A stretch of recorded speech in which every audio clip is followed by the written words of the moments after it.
I, Andrew Withers, do solemnly swear or affirm that I will support and defend the Constitution of the United States against all enemies, foreign and domestic, that I will bear true faith and allegiance to the same.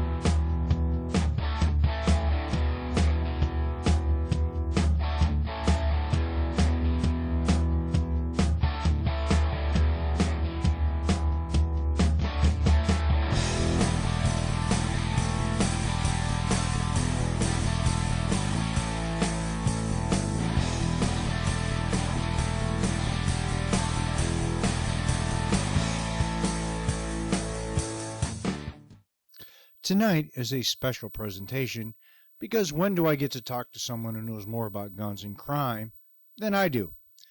I'm your host, Sean Armstrong, and I'll be talking to John Lott, whose book, More Guns, Less Crime, Media Bias Against Guns, sheds light, in an analytical sense, on the gun control issue. Mr. Lott is an American economist, political commentator, and gun rights advocate.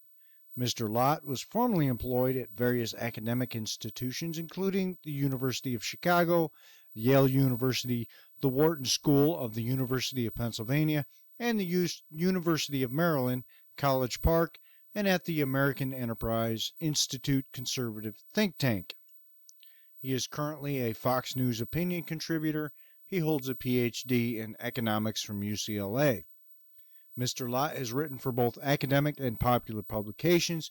He is a frequent writer of op-eds and has written 7 books, including More Guns, Less Crime, The Bias Against Guns, and Freedomnomics. Mr. Lott is best known as an advocate in the gun rights debate, particularly his arguments against restrictions on owning and carrying guns. Nobel laureate Milton Friedman said that John Lott has few equals as a perceptive analyst of controversial public policy issues. Newsweek referred to Mr. Lott as the gun crowd's guru. Lott is listed in Who's Who in Economics. Welcome, sir. Now, you've seen various legislation passed banning certain firearms. There are states contemplating more, citing public safety. What's your view on this legislation and its effectiveness? We have the SAFE Act in New York, bills on the table in Washington, and Washington, D.C. has been a gun-free zone pretty much since the 70s. Right. Well, I don't think this ban is going to stop terrorists or other people from going and bringing guns into the area. In fact, if you look at the types of multiple victim public shootings, one thing that you continually find is that they take place where guns are banned. In the United States, that all the attacks in the United States involving more than 3 people killed have all taken place in gun-free zones where civilians are not allowed to take guns. So rather than creating a safe area, what these laws do, I mean, I understand the desire to go and ban guns to try to create a safe zone, but the question you have to answer is who's most likely to obey the law? And what it turns out, it's basically the most law-abiding good citizens who obey those laws, not the attackers. And rather than creating a safe zone for victims, what you unintentionally do is create safe zones for those who are intent on committing the attacks, because they don't have to worry about other people stopping them. And so when you look at the multiple victim public shootings that we talk about all the time after time, these take place in areas where guns are banned. Why weaken gun control laws? We know that most of the mass shooters have acquired the firearms legally, even passing background checks. Why not stronger gun control to help mitigate some of these incidents? Well, guns make it easier for bad things to happen, but they also make it easier for people to protect themselves and prevent bad things from happening. And the question is, who's most likely to be disarmed by these laws? You know, if somebody is intent on going and doing some horrible carnage, they're planning months in advance, it's extremely difficult to go and stop people from going and getting guns if they have that time to go and plan. The types of people who are going to obey these, again, are going to be the law-abiding good citizens. If I'm going to engage in some type of an attack, I'm not going to go through the rules of getting a concealed handgun permit.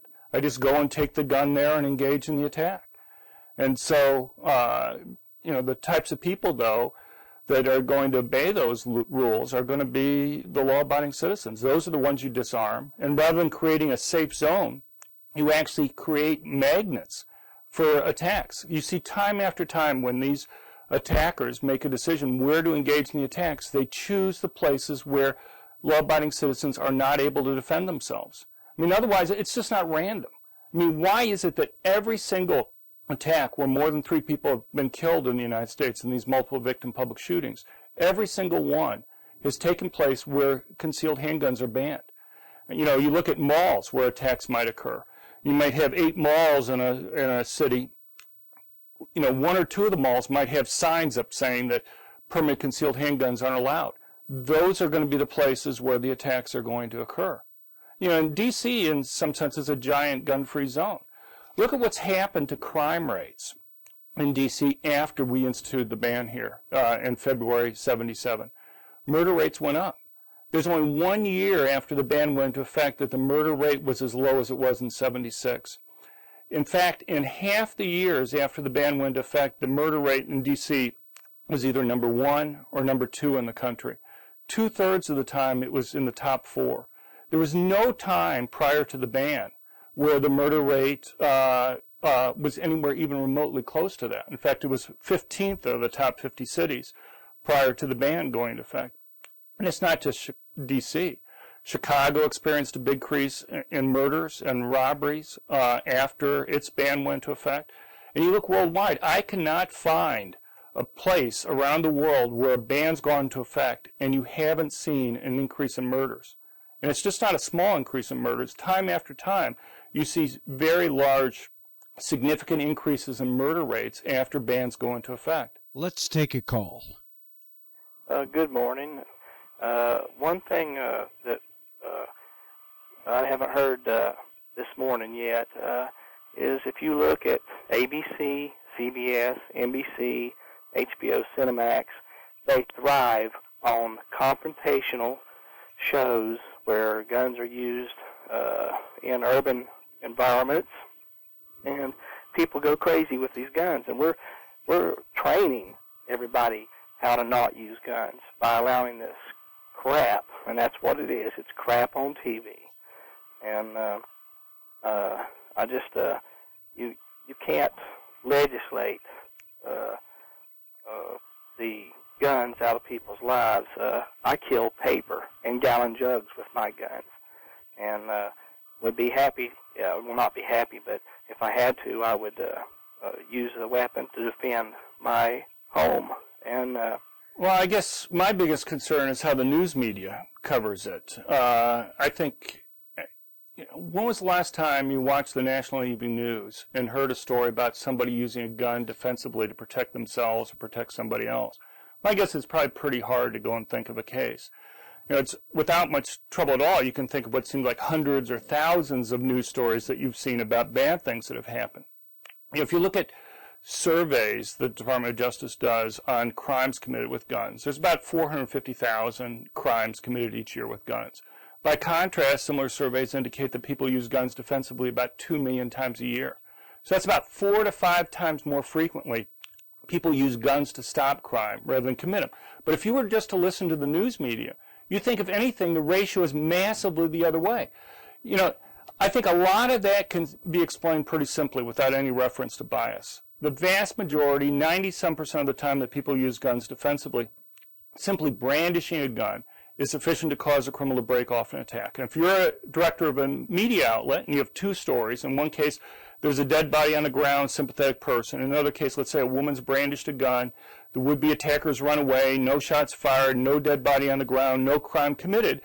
I think anybody would choose the first story as being much more newsworthy than the second. And that explains the vast majority of news coverage in terms of the picking. But it doesn't explain a lot of things. It doesn't explain, for example, multiple victim public shootings, which are stopped by citizens with guns.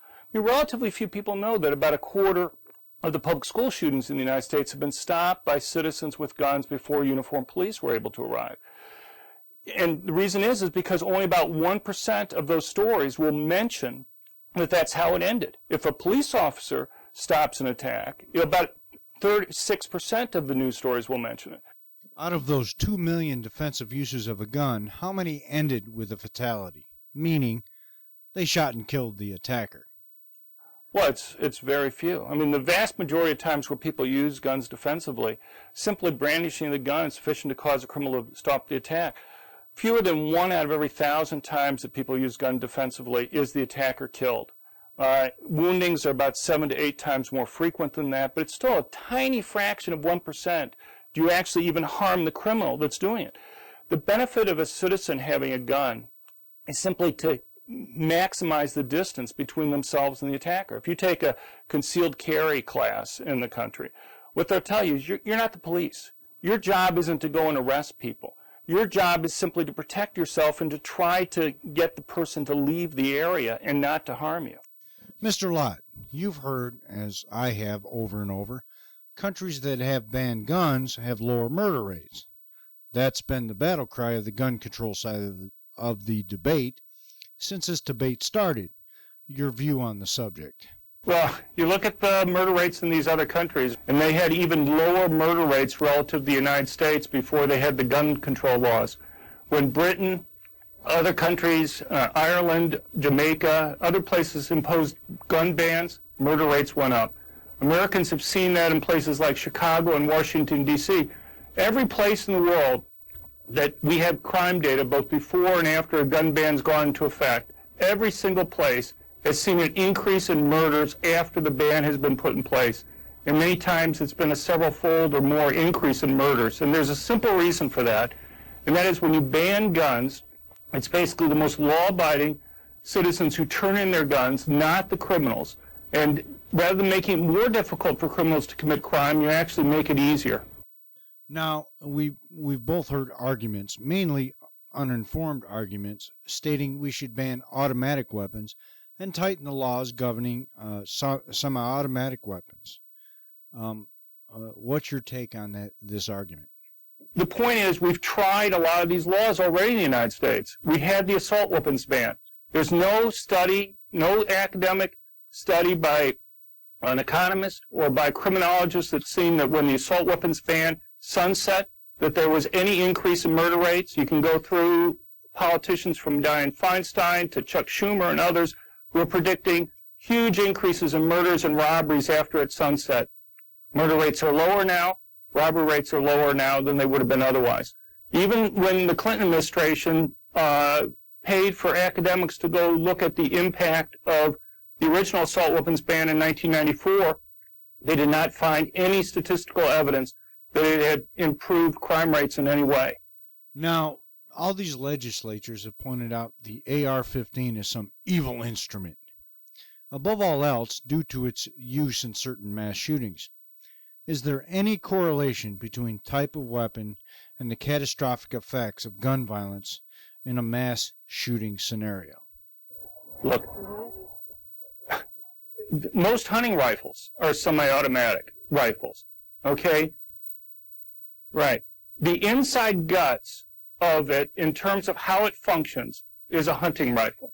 The outside of it is what people get upset about, but when you talk about somebody using an AK-47 in one of these attacks, it's not the type of gun that militaries use around the world. It's a civilian version. You know these are civilian versions of these guns. Look, when it's civilians, it's very important for them to have semi-automatic weapons for defense. If you had a single-shot gun and you had 2 criminals attacking you, or you missed the first time you fired at a criminal, you'd be in a lot of trouble at that point. So if you want to go and talk about banning the vast majority of guns, which are semi-automatic, fine. We can go and talk about the costs and benefits of doing that. But here's the big thing that nobody's talking about, and that is all these attacks are occurring in places where we ban guns. You know, you go and look at the Aurora, Colorado shooting. Theaters within a 20-minute drive of that, of where the killer lived, only one of the 7 had postings banning concealed handgun permits. He didn't go to the movie theater that was closest to his home. He didn't go to the largest movie theater. He went to the only one that banned guns, whether it's the Portland Mall earlier this week or these others. Every single one of these cases banned guns. Thank you, Mr. Lott. A very enlightening interview. I would recommend you get Mr. Lott's book, More Guns, Less Crime, Media Bias Against Guns. Very informative. a very unemotional look at gun control, something that's been missing when it comes to passing gun control legislation.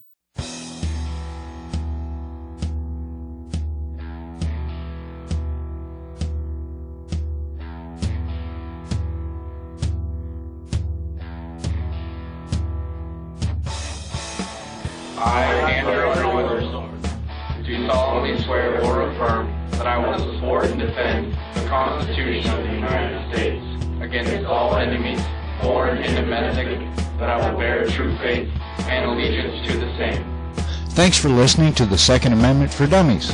You can catch the show every Thursday. Have a good day.